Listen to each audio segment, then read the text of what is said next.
Kita tuh kalau dikasih masalah, jangan memandang masalah itu sesuatu yang buruk. Belum tentu. Kadang masalah yang dihadirkan dalam kehidupan kita itu adalah cara Allah menitipkan pesan cintanya kepada hamba. Jadi kalau teman-teman hari ini sedang disapa dengan masalah, dengan ujian, dengan musibah, dengan cobaan, kita harus melihatnya dari angle bisa jadi Allah sedang rindu sama kita. Bisa jadi Allah sedang ingin menyapa kita. Karena biasanya manusia itu bisa lebih mendekat taat kepada Allah ketika sedang dikasih masalah. Bukankah kalau sedang punya masalah, sujud kita lebih lama? Bukankah kalau sedang punya masalah, sholat kita lebih khusyuk, doa kita lebih panjang? Makanya kata Nabi SAW dalam sebuah hadisnya, barang siapa yang diinginkan oleh Allah mendapatkan kebaikan, menjadi baik, maka di antara cirinya adalah Allah akan hadirkan ujian dalam hidup. Allah akan hadirkan sesuatu yang mungkin berat dalam kehidupan kita. Jangan terlalu lama dalam sesuatu yang menggelisahkan dalam hati kita. Karena jika dengan keadaan hati yang gelisah itu kemudian teman-teman bisa mendekat taat kepada Allah, maka di situ ada kebaikan yang terpendam. Ada hikmah di balik musibah. Siapa orang yang bisa menangkap hikmah di balik musibah adalah dia yang saat ditimpa dengan musibah, kemudian tidak ada jalan yang dia cari kecuali semakin taat sama Allah. Orang beriman adalah orang yang akan senantiasa percaya diri menghadapi setiap skenario hidup dalam keseharian. Kenapa? Karena dia punya iman. Kalau dia tidak punya iman, maka dia akan dibuat lemah keadaan.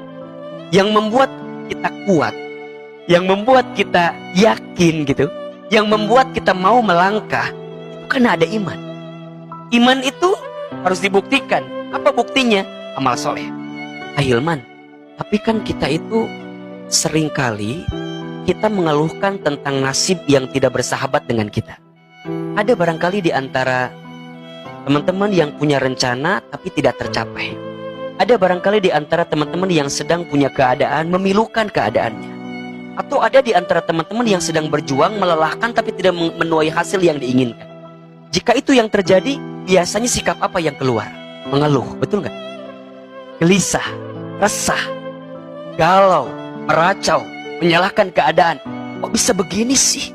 Jika ada di antara teman-teman yang mengalami kekecewaan, mengalami kegelisahan, maka dari hati yang paling dalam, Ahilman berpesan kepada teman-teman, jangan terlalu lama tenggelam dalam kegelisahan. Segera move on. Tapi kan Ahilman, manusia itu kan wajar kalau gelisah. Wajar. Memang sifat manusia itu gelisah. Wajar gelisah itu. Boleh gelisah itu. Yang tidak boleh apa? Berlebihan dalam kegelisahan.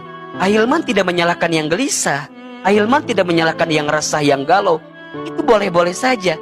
Tapi mau sampai kapan gitu loh? Ada zona waktunya. Apakah hidup teman-teman mau dihabiskan dengan gelisah terus?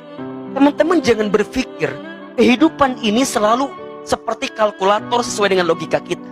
Hidup ini bukan 1 + 1 2. Nggak kayak begitu terus gitu loh. Teman-teman, ketika mendapatkan kebahagiaan, siapkan space untuk mendapatkan kesedihan. Ketika teman-teman sedang bersedih, jangan berlebihan bersedih. Siapkan space juga. Karena barangkali besok lusa Allah ganti dengan kebahagiaan. Itulah takdir yang Allah hadirkan dalam kehidupan kita. Berarti apa sikapnya Ahilman? Ridho atas ketentuan Allah.